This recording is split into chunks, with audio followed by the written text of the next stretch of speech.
there, I'd like to introduce you to another Coach bag today. This is the Crosby Carryall in a Floral Rivets leather.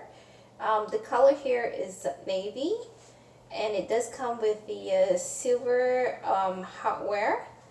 The one thing really interesting about this bag is it's the design itself. It does come with the pokey, well, a little bit on the pokey side studs and a flower. I'm gonna bring this a bit closer here, and it does come with a smooth leather, so if it's something that you're looking for, comes with the leather hand tag here.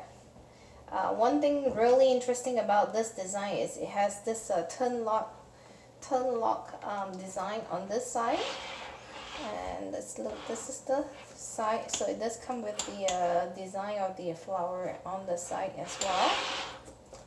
This is the bag, and then has another turn lock on this side, and like the other side, it has the flower design. And let's look at the bottom of the bag. It has a really nice forefeet to protect the bag. Let's take a look. One thing about this bag, it has 3 separate compartments here.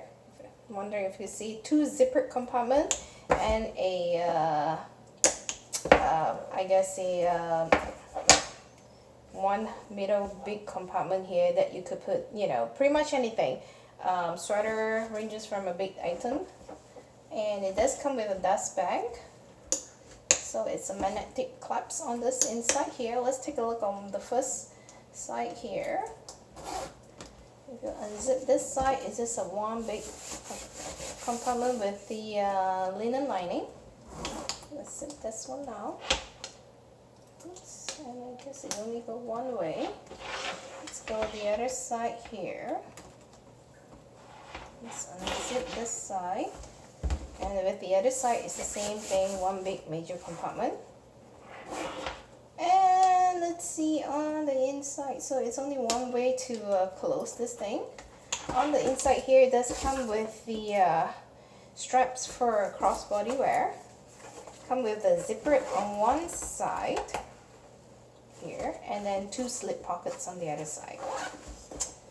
And let's put this one right here, so you can see here. Let's compare this to the size of the water bottle. So you can see it's definitely slightly taller than the water bottle. The dimension of this bag is 17 inches in length. It is about 9 3/4 inches in height and about 7 inches in width. So if you enjoyed this video, please give it a thumbs up and subscribe to the channel. Thank you.